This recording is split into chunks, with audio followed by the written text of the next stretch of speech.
Buenas tardes, amables televidentes. Gracias por mantener la sintonía con Soberanía Popular TV en esta sección Impacto Jurídico y más. Buenas tardes, Sonia Uribe. Buenas tardes, Rosy Escoto. Buenas tardes, queridas compañeras. Pues en esta semana, como siempre, tenemos el placer de compartir con ustedes y 3 temas nos llaman la atención de todo lo ocurrido en la misma. Primero fue el Twitter emitido por la Junta Central Electoral con relación a las actas de nacimiento, la sentencia del Tribunal Constitucional acerca del barrilito, que es un tema muy controversial, y por último, la aprobación en la Cámara de Diputados en segunda lectura de la ley de tasa cero aranceles para 37 productos agrícolas.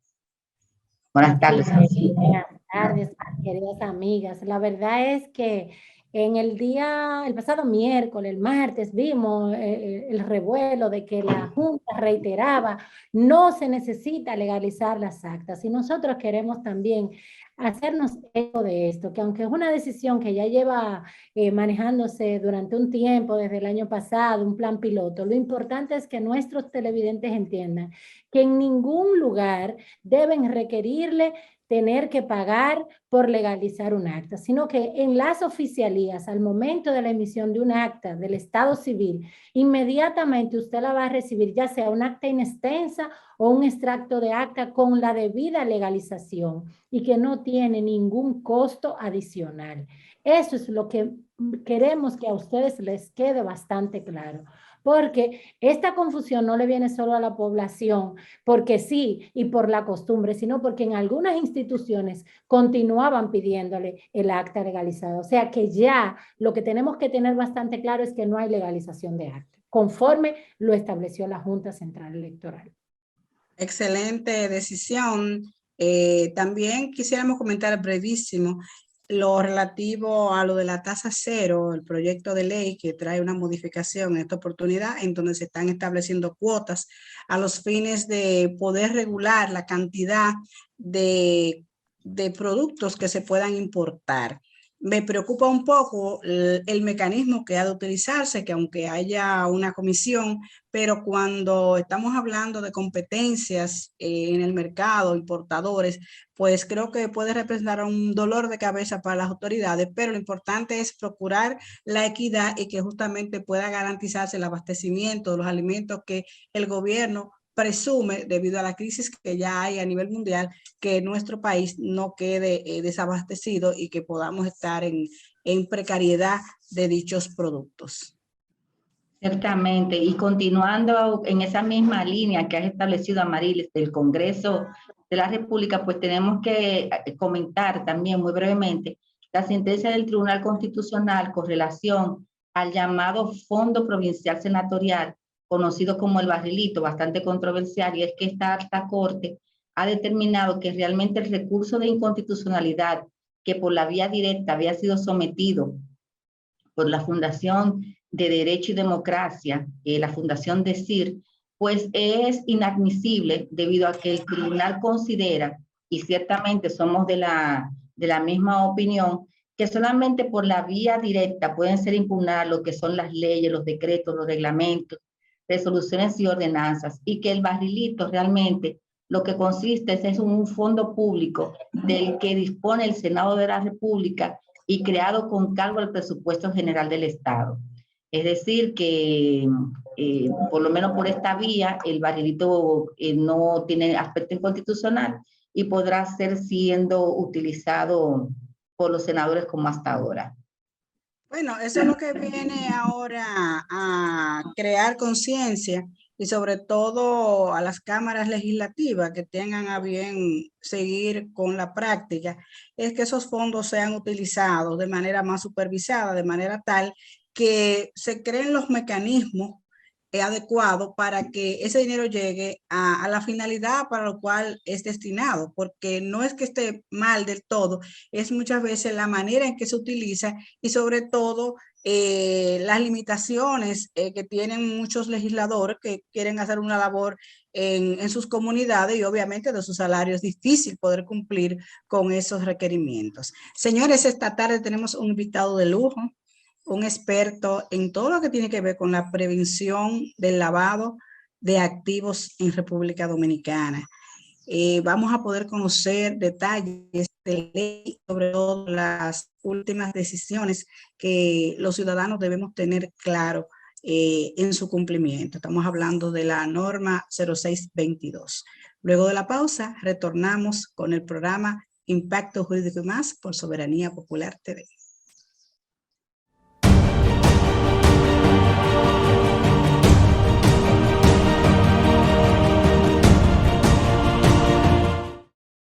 Gracias, amigos televidentes, por mantener la sintonía.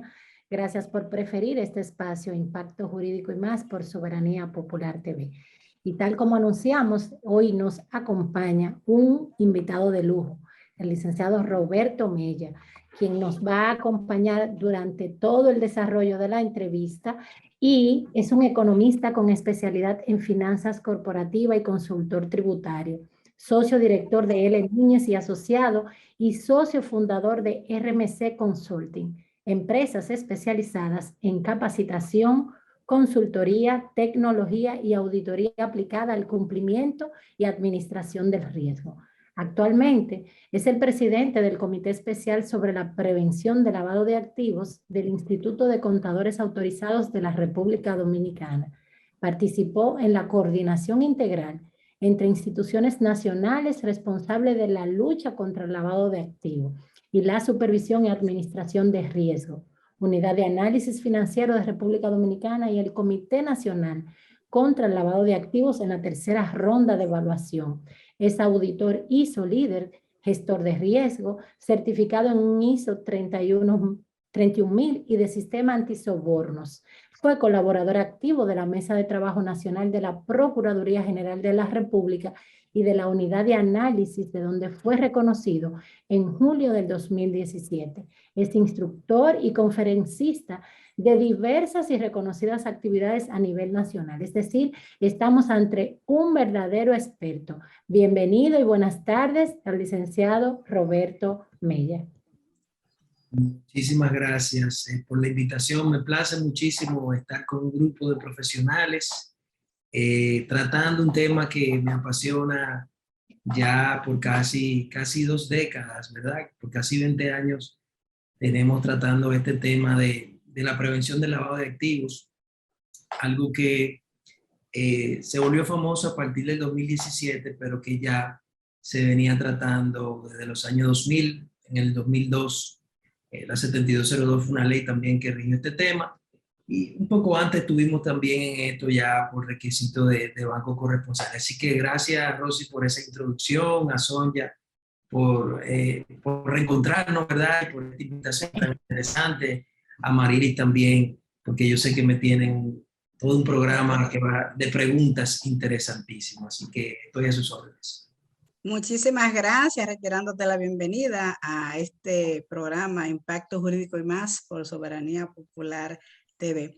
Roberto, iniciando, aunque sabemos que la ley sobre el lavado de activos, la 155-17, tiene ya un buen tiempo y parecería que todos los dominicanos estamos llamados a saberlo, pero debemos aportar desde estos espacios a los que nos sintonizan y que tal vez todavía no están conscientes de qué estamos hablando frente a todas las regulaciones que tenemos actualmente, de qué nos referimos cuando hablamos de lavado de activos, qué implica el lavado de activos, qué personas intervienen en esta ley que nos permitan a los televidentes poder de manera llana saber de qué estamos hablando. Claro que sí. Marilis, mira, la ley tiene una parte que es muy especializada y que es dedicada al llamado sujeto obligado, que son empresas llamadas a crear un programa para evitar que sean utilizados en su buena fe para blanquear activos a través de ellas, ¿no? Y aquí, de forma tradicional, tenemos a los bancos, tenemos a los puestos de bolsa, pero también constructoras, dealers de vehículos, joyerías, el mismo contador o el abogado cuando realiza ciertas actividades, el agente inmobiliario, entre otros. Entonces, hay una parte de la ley donde usted como sujeto obligado deberá cumplir, si no, podría incurrir en una sanción administrativa, ¿verdad? Que las multas son bastante altas, son millonarias. Pero claro, la tipificación del lavado no es solamente para el sujeto obligado, es para cualquier persona que de alguna manera se ve involucrado, y los verbotipos son muchos: quien administre, quien posea, quien transfiera, quien transporte, etc. Si este de alguna manera interviene en el lucro de un crimen tipificado, digamos el narcotráfico o la corrupción, la trata de personas, la falsificación de medicina, de alimentos, etc. Hay muchos delitos precedentes.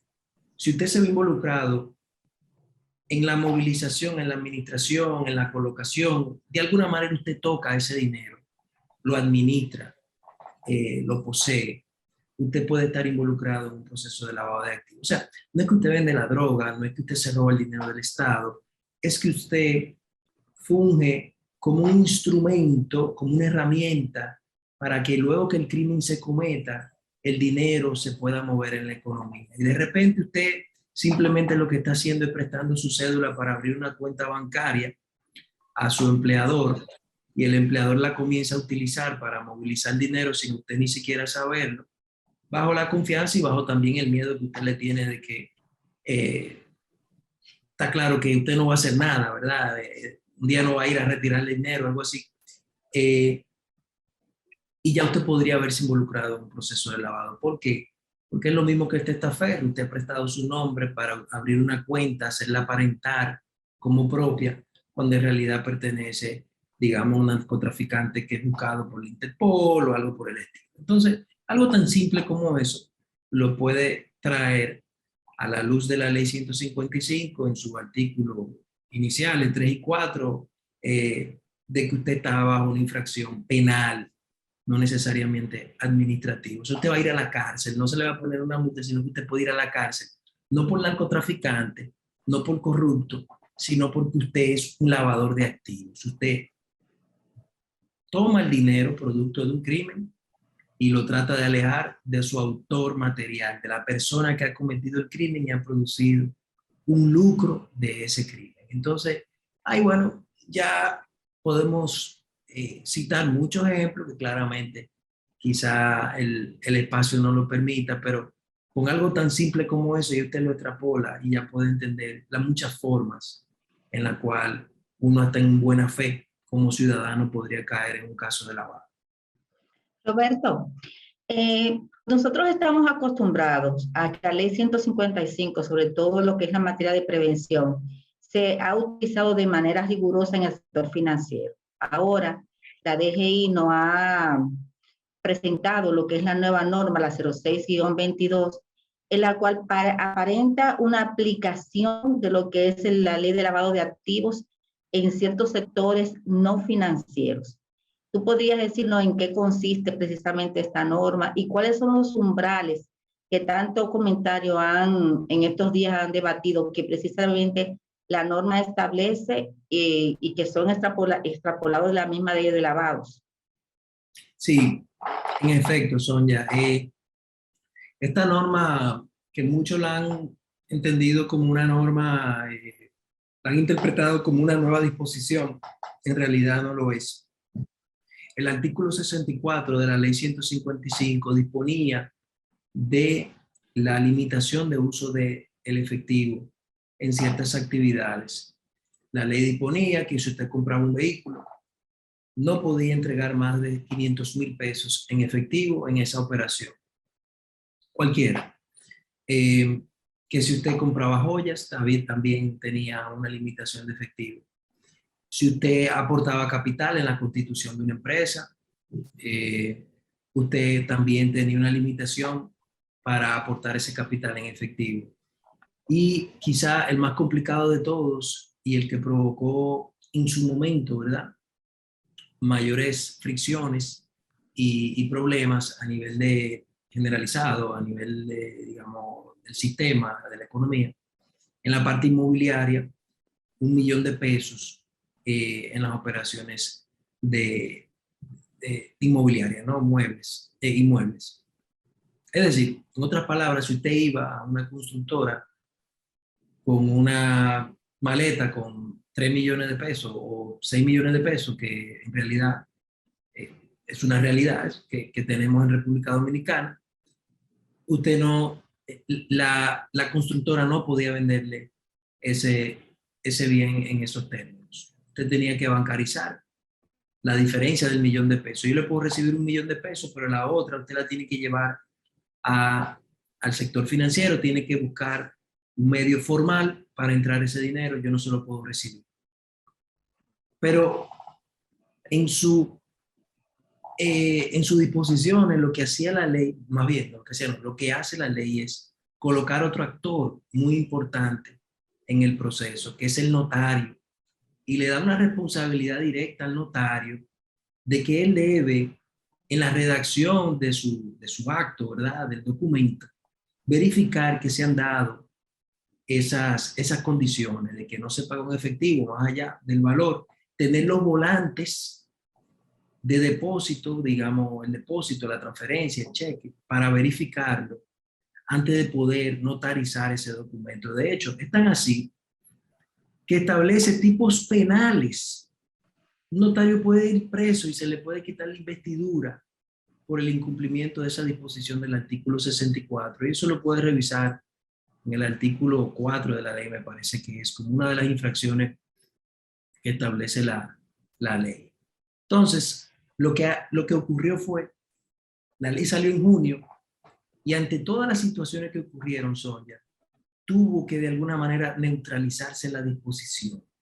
En noviembre, el reglamento de la ley lo que dice es no van a entrar en ejecución las disposiciones del artículo 64 hasta que ciertas autoridades emitan unos reglamentos especiales. Industria y Comercio hace mucho ya emitió el suyo y desde hace años ya usted va a Cámara de Comercio y si no coloca la forma en cómo ha sido pagado el capital, Cámara de Comercio no le aumenta el capital o no le registra la empresa.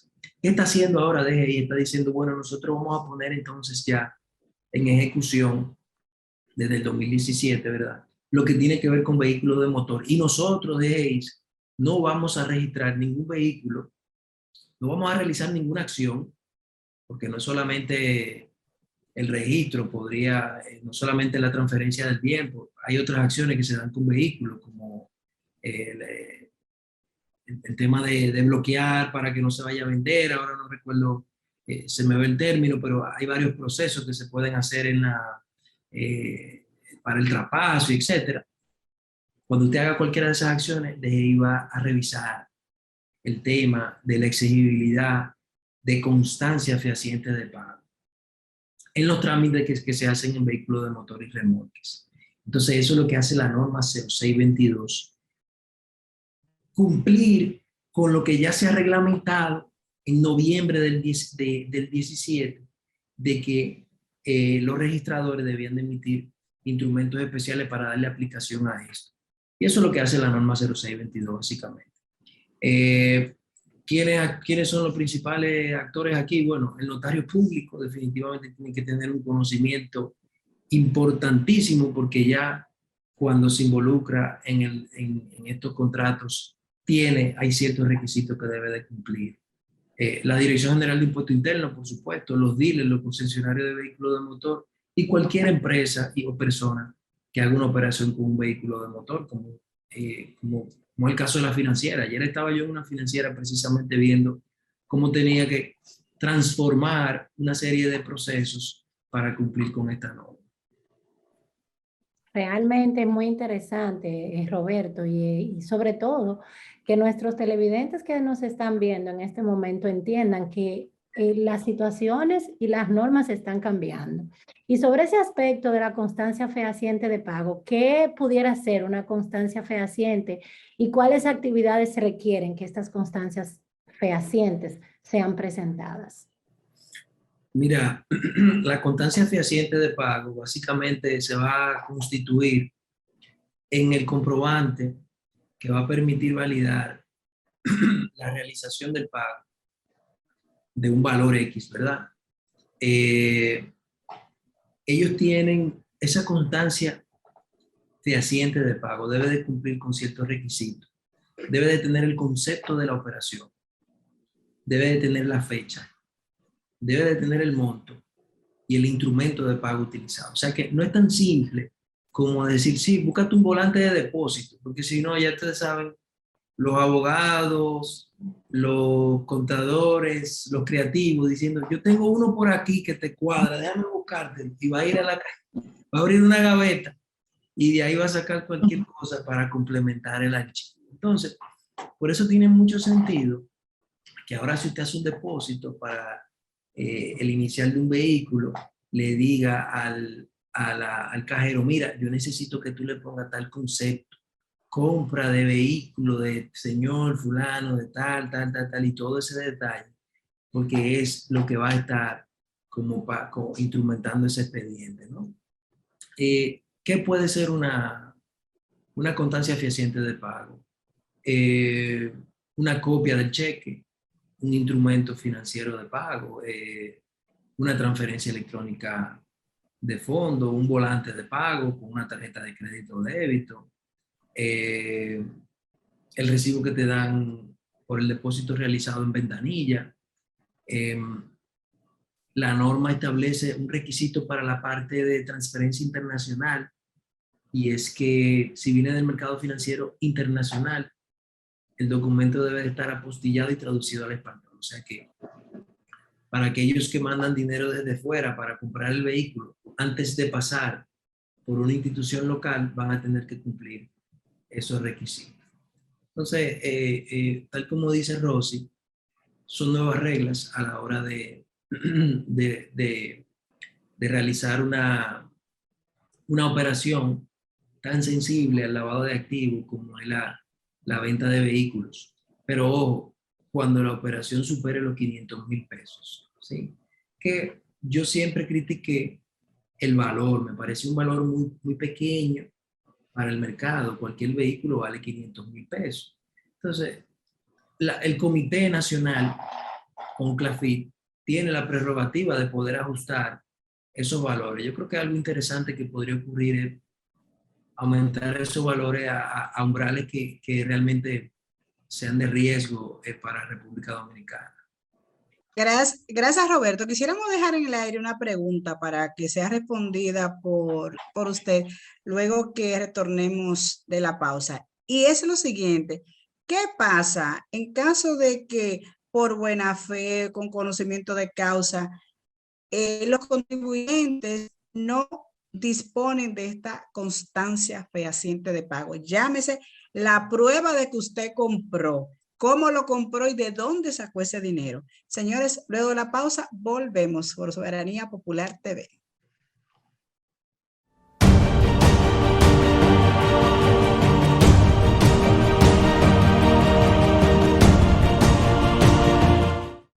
Gracias por mantener la sintonía con Soberanía Popular TV. Dejamos antes de la pausa una importante pregunta que viene a propósito de la prueba del pago. Y le preguntamos al experto, ¿qué pasa cuando yo como comprador no tengo a mano ese comprobante fehaciente de pago? ¿Cuáles son esas consecuencias jurídicas que yo puedo enfrentar como ciudadano, como empresa? Bueno, mira, lo que va a ocurrir es que, y tal como lo establece la norma, que la DGI se va a abstener de efectuar cualquier registro de acto u operación que implique constitución o transmisión de derechos de vehículo de motor, a menos que se entregue la constancia fehaciente de pago. Entonces, ¿cuál va a ser la consecuencia? Que usted en la venta, en la operación, no va a poder realizar la acción, no va a poder transferir el bien o inscribir un bloqueo sobre el bien. O sea, esa va a ser la consecuencia para la persona, ¿no? Lo que sí hay son consecuencias jurídicas directas que establece la ley 155.17. Esto lo estoy haciendo en la sombra de la ley 155.17 y de la ley 155 y la norma emitida por la dirección. Ahora, el notario público sí debe de cuidar la observancia de la disposición, dado que la ley sí lo instruye como responsable de dar el cumplimiento. Inclusive tiene infracciones penales y sanciones administrativas muy graves, y hasta la revocación de su investidura, de acuerdo a lo que establece la ley 155, ya como había informado previamente. O sea que yo creo que aquí, si hablamos de consecuencias jurídicas, el notario quizás pueda ser la persona con mayor riesgo en ese sentido. Roberto, una de las tipologías GAFI siempre ha sido para materia de lavado el tema de las hipotecas que se suscriben y se pagan inmediatamente. En virtud de esta norma, ¿cómo opera la norma para el pago de financiamientos en materia de compraventa con financiamientos o dación en pago o cualquier otro instrumento que no tenga que ver precisamente con el efectivo, sino cómo se maneja ese pago a través de la norma emitida por la DGI? Bueno, aquí hay dos temas, ¿no? Cuando hay financiamiento, la propia norma establece que si hay un financiamiento o una permuta, el tratamiento es distinto, ¿no? ¿Por qué? Porque no hay efectivo. Recordemos que esto debe de cumplir dos condiciones. La primera es que sobrepase el valor, o sea, si te compras un vehículo de 300,000 pesos, lo puedes comprar en efectivo. Si el vehículo vale más de 500,000 pesos, ya entra en acción esta norma. Elemento número dos, el valor, el primero, ¿no? 500,000. El segundo, el efectivo. Si hay financiamiento, no hay efectivo. Ahora, lo que va a haber en este caso, lo que controla la norma con el tema de la constancia de pago, es si el inicial o los pagos diferenciales, digamos, del financiamiento de la permuta superan los 500,000 pesos. Entonces ahí sí va a tener de alguna manera que darse la constancia de pago y debe de quedar bien escrito, eso bien detallado en el acto notarial, en el contrato de venta, etcétera, que se genera producto de esa operación. En el caso de la permuta, por ejemplo, se permiten documentos como tasaciones o certificación de los registradores, donde se establece el valor del bien, o una tasación realizada por un profesional, por ejemplo, un tasador, que va a depender del bien permutado, ¿no?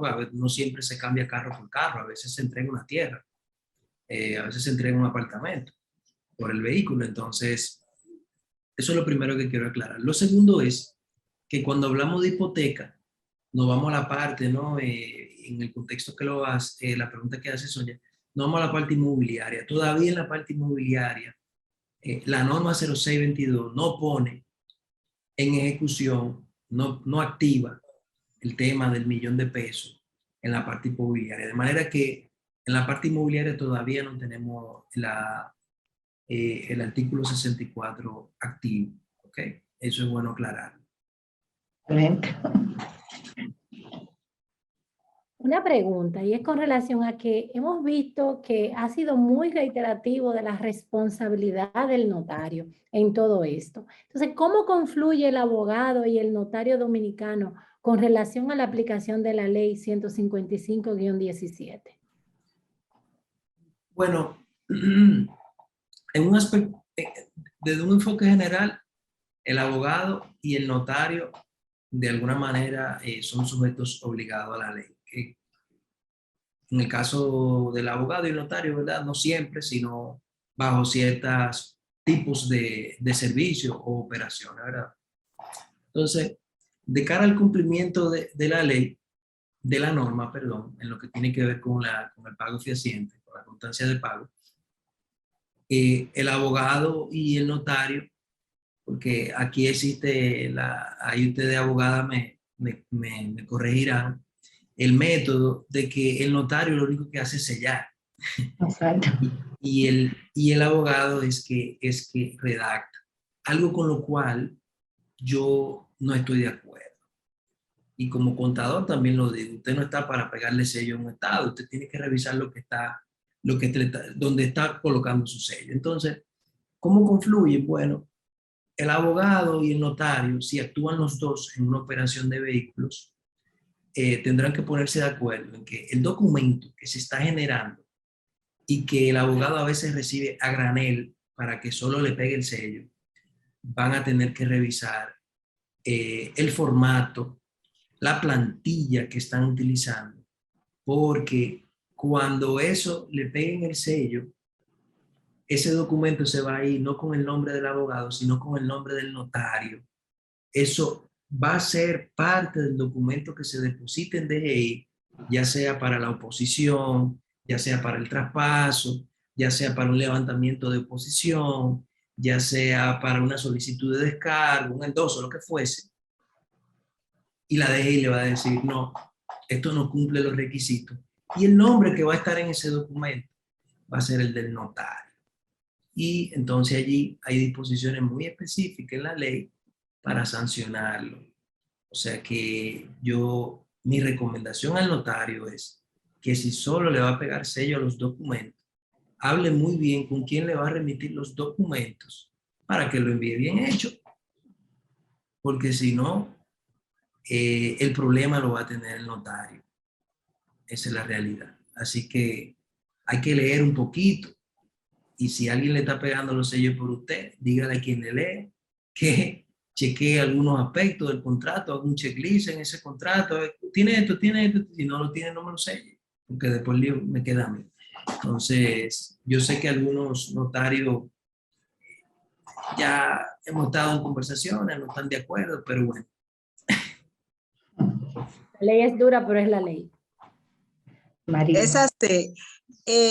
Algo interesante que la ley plantea, y ese ejemplo que tú pones de pegar sello, me duele mucho oírlo, porque popularmente así es que se visualiza el tema de la notaría, a excepción de notarios. Yo soy notario y realmente siempre me he cuidado en los 30 años que tengo hasta la fecha. Pero hay una realidad, y es que la ley pone a cargo, todo a cargo prácticamente del notario. Hay un plazo para conservar las pruebas de pago, porque vemos que se le carga al notario y libera como a las partes, que son las que generan esos comprobantes. ¿Cuál es tu parecer al respecto, Roberto? Mira, el resguardo de la documentación siempre ha coincidido en todas las leyes, desde el Código Tributario, ley adjetiva, la misma ley 155, los 10 años. Siempre va a ser el plazo de conservación. Y claro, la norma da 180 días para su aplicación, de manera que da un tiempo para que todas las partes, ¿verdad?, conversen, revisen, se pongan de acuerdo, etcétera. Yo diría que hay una responsabilidad de todas las partes, porque al final, quien vende va a tener un problema, y es que el vehículo va a seguir a nombre de él y bajo su responsabilidad. Quien compra tiene un problema porque no puede poner el vehículo a su nombre. Quien financia tiene un problema porque quiere inscribir, ¿verdad?, una oposición y no puede, ¿verdad? Y el notario está justo en el centro certificando todo el proceso, porque eso es lo que usted hace como notario, ¿verdad? Entonces, yo creo que sí hay una responsabilidad entre todos, hay un impacto que tienen todas las partes, pero como el notario al final es que donde confluyen todos esos canales, allí donde se concentra, ¿verdad? A él es que le están diciendo, usted por favor, verifique esto antes de que llegue aquí y no me lo mande con esos errores, porque ya cuando se hace ese documento, ya la operación prácticamente se da por hecha, ¿verdad? Uno supone que todo va a resultar y que todo va a salir, pero ahora con este procedimiento no necesariamente va a ser así. Roberto, hemos hablado entonces que la norma 0622 realmente en este momento lo que hace la DGI es enfocarse en la venta de vehículos. Entonces, en ese sentido, una persona física o jurídica que se dedique a la venta de vehículos, ¿qué medidas debe de tomar en caso de que sea financiado? ¿Cómo puede recibir esos pagos? ¿Qué es lo que debe? Porque ya sabemos cuál es la estructura del contrato, pero esa persona que se dedica a ese tipo de negocio, que es lo que está financiándolo, ¿cuáles son las medidas que debe de tomar de acuerdo con esta norma? No, claramente la recepción del efectivo va a estar prohibida por encima del valor. Cualquier dealer o concesionario de vehículos va a tener que tener en sus políticas la prohibición de la recepción de esa cantidad de efectivo, porque que si no, la operación no va a poder ser efectuada el registro ante DGI. Entonces, y esos son cambios que de hecho, déjame decirte, Sonia, esos son cambios que desde hace tiempo vienen ocurriendo. Nosotros que trabajamos con dealers y con concesionarios de vehículos, la mayoría no quiere recibir efectivo. No 500, 0, te mandan al banco. No quiero un solo peso aquí. Eso lo provocó la ley 155. Eso lo provocó diciéndole, mira, es que realmente yo me acabo de dar cuenta que sí, que yo estoy muy expuesto recibiéndole dinero en efectivo a una cantidad de personas que claramente podrían no tener procedencia lícita. Lamentablemente aquí cualquiera que comete un crimen, lo primero que hace es comprarse una cadena, después un vehículo, después una casa, en ese mismo orden. Y ellos lo saben. Entonces, como son una actividad tan vulnerable, ellos mismos se han dado cuenta de que tienen que protegerse un poco. Porque también el manejo del efectivo es un tema de seguridad. Lo atracan, tienen que incurrir en costos altísimos para luego movilizar ese dinero hacia el banco y eso. O sea que ya eso ha estado ocurriendo, de hecho. Eso es lo importante, poder identificar hasta dónde yo soy compromisario de cumplir la ley. Y qué bueno que se vengan manejando de esta manera los concesionarios de vehículos. Una pregunta, Roberto, y es sobre las empresas constructoras. Y escúchame que te interrumpa, Rosy, porque la pregunta quedó coja en algo importante. El ciudadano, el dominicano de a pie, no conoce la ley, quizá no accede. Por eso está el notario. No, espérese, doña, así no podemos. Hable con su vendedor, porque el vendedor, yo persona física, le vendo a otro persona física, que, óyeme, no conocemos la ley, pero en el medio hay alguien que sí debe de conocerla, que va a ser el abogado, va a ser el notario, y cuando vaya a realizar el acto va a tener que corregir esa situación. Entonces, en ese caso, la responsabilidad prácticamente es exclusiva de ese actor, porque las partes quizás ni siquiera saben leer, ¿sí? Pero quieren hacer una operación de la venta de un motor. ¿Qué le decimos a ellos? No, léase la ley, vaya a la DGI, o sea, eso no va a pasar. Estamos nosotros, los profesionales, que conocemos de la norma para orientarlos. Entonces, reiterando la pregunta, con relación a las empresas constructoras que actúan en compra y venta de bienes inmuebles, ¿estos son sujetos obligados, este tipo de empresas? Así es, sí son sujetos obligados. Tiene que cumplir con todos los requisitos que establece la ley a partir del artículo 34 sobre el programa de cumplimiento. Hay normas sectoriales especiales de la DGI que deben de cumplir tanto la constructora como el agente inmobiliario o inclusive la fiduciaria cuando hay proyectos inmobiliarios involucrados. O sea que sí. Lo que todavía no está es la prohibición de recibir el efectivo. Lo tiene la ley, pero el reglamento lo condicionó a un instructivo que deberá emitir, supongo que Tribunal de Tierras, ¿verdad? Para darle aplicación, tal como lo ha hecho DGI.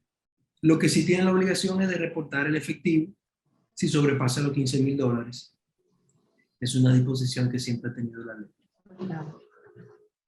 Bueno, yo lo que veo, Roberto, de conformidad con todas estas disposiciones, es que se me ocurre que los contratos, cual que sea, ya sea de vehículos o de inmuebles, que donde envuelven valores más importantes, cuando tú señalas la sugerencia de que hagan los documentos muy claros, me parece que la medida más sana sería que en el contrato, si el notario no es el abogado directamente de las partes, es que el abogado que tiene a su cargo la negociación se puede incluir en ese contrato que el abogado que le ha asistido sea el doctor fulano de tal y que firme también ese contrato de manera tal que pueda ligar a esa negociación ese abogado conjuntamente con el notario que también sirve de base para que esto pueda transparentarse, porque en realidad en la mayoría de los casos el abogado que ejecuta no es el notario que legaliza. Muchas veces el notario incluso se sustrae cuando es tu cliente de fungir como notario, justamente porque también hay que visualizar posibles litigios que se dan, que si eres el abogado y el notario no puedes asistir al cliente en el tribunal. Pero la ley es la ley, es dura y hay que cumplirla. De verdad, no quisiera a Marily, así en estos pocos minutos que nos quedan, hacerle una pregunta a Roberto Mella, que no es abogado, pero casi lo es. Roberto, así como para terminar, porque no quisiera dejarla pasar, ¿qué opinas tú del debate de la constitucionalidad o no de esta ley? Porque ya tú sabes el debate que hay en todas las redes, como que se está prohibiendo el uso del dinero, y el dinero es una moneda de circulación legal y libre. ¿Estás tú de acuerdo que es constitucional o no es constitucional esta restricción de estos umbrales? Mira, no me atrevo a emitir una opinión. No soy abogado y muy lejos de ser abogado constitucionalista, ¿verdad? Que ya es otro mundo. Pero mira, te voy a decir una cosa. Para mí no se está limitando el uso del dinero. Simplemente se está condicionando la forma. Y eso no es la primera vez que ocurre. Desde hace mucho tiempo te digo, si usted quiere gastar más de 50,000 pesos en su empresa y sea admisible el gasto, usted debe hacerlo mediante un instrumento financiero. Te digo, si vas a facturar más de 250,000 pesos, debe de hacer un comprobante fiscal. O sea, en este caso, no te estás diciendo no lo puedes gastar, simplemente la forma en cómo debe de hacerlo es de esta manera, ¿no? Tiene que cumplir estos requisitos. O sea que no lo sé, no me atrevería a entrar en un debate con un abogado sobre esa parte o con un grupo de abogados, ¿verdad? Abogadas. Yo lo que siento es que estamos protegiendo más y hasta cierto punto le damos razón a las autoridades, el control del efectivo, pero también habría que preguntar, si dejamos eso como reflexión, ¿hasta dónde tanta regulación nos está limitando a nuestro desarrollo como país? Sí, yo creo que apunta mucho, Marily, a la formalidad. Si hay algo, yo creo que esa es la parte negativa. Si hay algo que va a quedar como resultado positivo, es una formalidad obligatoria, inmediata en los sectores. Yo siempre he dicho que aquí los impuestos podemos considerarlos muy altos. Es cierto, si nos comparamos con algunos países, pero la habilitación de un negocio es gratis. O sea, cualquiera crea un dealer, cualquiera se vende casa, cualquiera. ¿Qué usted quiere hacer? No, vamos a vender, listo. Abres un Instagram, tire fotos y ahí estamos ya habilitados como expertos. Cualquier corredor, cualquiera constituye empresa. Obviamente, yo creo que otros países desarrollados tienen requisitos, licencias, habilitaciones, si usted quiere operar. Entonces, esto necesariamente lo que va a hacer es regularizar un poco esa situación. No todos van a poder operar en el sector vehículos, incluyendo dealers, abogados y notarios que estén en ese proceso. Sí, esa es la realidad. Bueno, llegamos al final, estimadas amigas. El tiempo en televisión es implacable. Hemos tenido un programa de lujo, hemos tenido un invitado con una experiencia y un conocimiento vasto, y la verdad que lo único que nos queda es comprometerlo para un próximo programa. A ustedes, amigos televidentes, gracias por preferir este espacio. Feliz fin de semana. Ya estamos a la puerta de la Semana Mayor. A cuidarnos y a disfrutar, si así lo decidimos, con el debido comedimiento, y entender que estamos en un tiempo de paz. Buenas tardes, amigos, y hasta la próxima entrega de Impacto Jurídico y Más por Soberanía Popular TV.